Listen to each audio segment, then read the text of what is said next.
भारत के दक्षिणी छोर पर स्थित रामेश्वरम के छोटे शांत गांव में 15 अक्टूबर 1931 को अबुल पाकिर जैनुलाब्दीन अब्दुल कलाम नाम के एक लड़के का जन्म हुआ।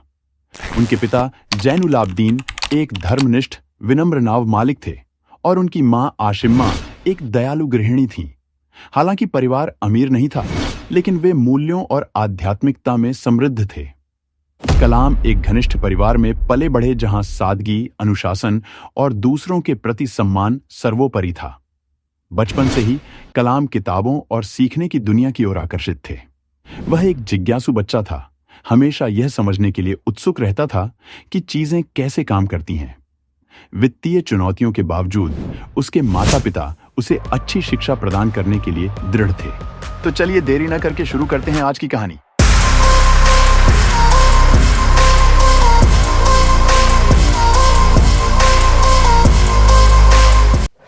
कलाम सुबह की प्रार्थना में अपने पिता की मदद करने के लिए भोर से पहले उठ जाते थे और फिर परिवार की आर्थिक मदद करने के लिए समाचार पत्र वितरित करते थे। उनकी सुबहें काम से भरी होती थीं, लेकिन उनकी शामें पढ़ाई और भविष्य के बारे में सपने देखने के लिए आरक्षित होती थीं। जैसे जैसे कलाम बड़े होते गए, विज्ञान और प्राकृतिक दुनिया के प्रति उनका आकर्षण गहराता गया। उन्हें आसमान में उड़ते पक्षियों को देखकर विशेष रूप से मोहित किया जाता था। इस जिज्ञासा ने उन्हें उड़ान के यांत्रिकी पर सवाल उठाने के लिए प्रेरित किया, जिससे वैमानिकी के प्रति उनका जुनून भड़क उठा। उनके स्कूल के शिक्षकों ने विज्ञान में उनकी गहरी रुचि को देखा और वित्तीय बाधाओं के बावजूद उन्हें अपने सपनों को पूरा करने के लिए प्रोत्साहित किया। स्कूल खत्म करने के बाद कलाम ने तिरुचिरापल्ली के सेंट जोसेफ कॉलेज में दाखिला लिया, जहां उन्होंने भौतिकी का अध्ययन किया।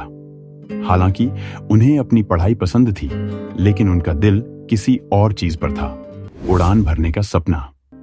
इस सपने ने उन्हें प्रतिष्ठित Madras institute of technology (MIT) में पहुंचाया, जहां उन्होंने एयरोस्पेस इंजीनियरिंग की पढ़ाई की।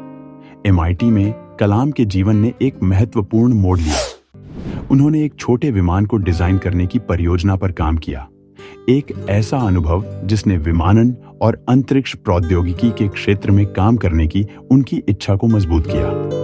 1958 में MIT से स्नातक करने के बाद कलाम एक वैज्ञानिक के रूप में रक्षा अनुसंधान और विकास संगठन DRDO में शामिल हो गए। उनकी पहली बड़ी परियोजना में एक होवरक्राफ्ट का विकास शामिल था। हालांकि इस परियोजना को अंततः बंद कर दिया गया था, लेकिन यह कलाम के लिए एक महत्वपूर्ण सीखने का अनुभव था, जिसने उन्हें दृढ़ता और टीम वर्क का मूल्य सिखाया। 1969 में कलाम 1969 में थे को भारतीय अंतरिक्ष अनुसंधान संगठन (ISRO) में स्थानांतरित कर दिया गया, जहां वे भारत के पहले उपग्रह प्रक्षेपण यान A-SALVI 3 के परियोजना निदेशक बने। यह परियोजना तकनीकी कठिनाइयों और तंग समय सीमा सहित चुनौतियों से भरी थी। हालांकि कलाम के नेतृत्व और अथक भावना ने टीम को आगे बढ़ाया। 18 जुलाई 1980 को भारत ने रोहिणी उपग्रह को सफलतापूर्वक अंतरिक्ष में लॉन्च किया, जो देश के अंतरिक्ष कार्यक्रम में एक प्रमुख मील का पत्थर था। यह सफलता कलाम के करियर में एक महत्वपूर्ण मोड़ थी, जिसने उन्हें अंतरिक्ष प्रौद्योगिकी में एक नेता के रूप में पहचान दिलाई। ISRO में अपनी सफलता के बाद कलाम को भारत के मिसाइल विकास कार्यक्रम का नेतृत्व करने के लिए बुलाया गया।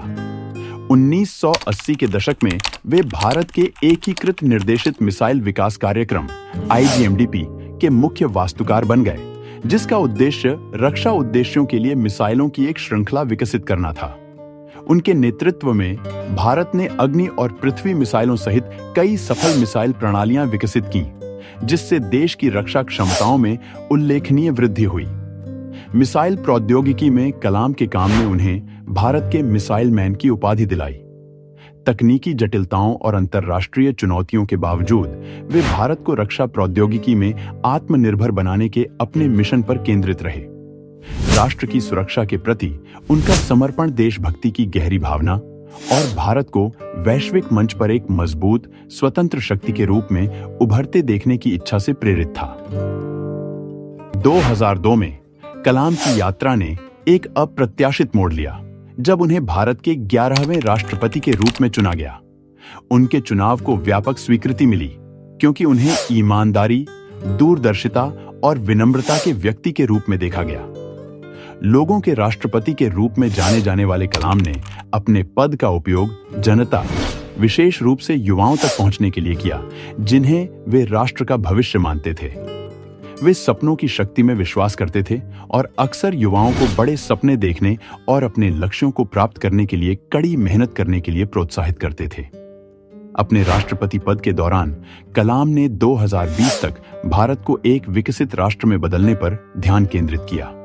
एक ऐसा दृष्टिकोण जिसे उन्होंने अपनी पुस्तक India 2020 a vision for the new millennium में रेखांकित किया।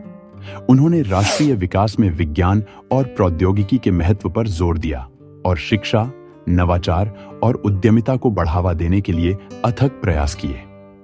राष्ट्रपति के रूप में कलाम का कार्यकाल उनकी पहुंच और लोगों के साथ जुड़ाव के लिए जाना जाता था। उन्होंने स्कूलों, कॉलेजों और शोध संस्थानों का दौरा करना और छात्रों और वैज्ञानिकों से सीधे जुड़ना एक मुद्दा बना दिया। उनकी सादगी, विनम्रता और दूसरों की भलाई के प्रति सच्ची चिंता ने उन्हें लाखों भारतीयों का प्रिय बना दिया, जिन्होंने उनमें एक सच्चा नेता देखा जो अपनी बात पर चलता था। 2007 में पद छोड़ने के बाद कलाम शिक्षण और मार्गदर्शन के अपने जुनून में लौट आए। उन्होंने देश भर में यात्रा करना जारी रखा, व्याख्यान दिए, छात्रों से बातचीत की और बेहतर भारत के लिए अपने दृष्टिकोण को साझा किया। उनका मानना था कि युवा ही देश की असली ताकत है और उनकी ऊर्जा और रचनात्मकता भारत को महानता की ओर ले जा सकती है। कलाम का जीवन सपनों की शक्ति और दृढ़ता के महत्व का प्रमाण था। वह अक्सर असफलता के महत्व को सफलता की सीढ़ी के रूप में बताते थे, दूसरों को प्रतिकूल परिस्थितियों में कभी हार न मानने के लिए प्रोत्साहित करते थे। उनका आदर्श वाक्य सपने देखो, सपने देखो, सपने देखो। सपने विचारों में बदल जाते हैं और विचार कार्रवाई में परिणत होते हैं। अनगिनत व्यक्तियों के लिए प्रेरणा का स्रोत बन गया। 27 जुलाई 2015 को भारतीय प्रबंधन संस्थान शिलांग में व्याख्यान देते समय एपीजे अब्दुल कलाम बेहोश हो गए और उनका निधन हो गया। वे अपने पीछे एक ऐसी विरासत छोड़ गए जो पीढ़ियों को प्रेरित करती रहेगी। एक छोटे से गांव के लड़के से लेकर भारत के राष्ट्रपति तक की उनकी जीवन यात्रा आशा, दृढ़ संकल्प और इस विश्वास की कहानी है कि कड़ी मेहनत और सही दृष्टिकोण से कुछ भी संभव है। कलाम की विरासत लाखों लोगों के दिलों में बसी है, जो उनके विजन, विनम्रता और अपने देश की प्रगति के प्रति अटूट समर्पण से प्रेरित होते रहते हैं।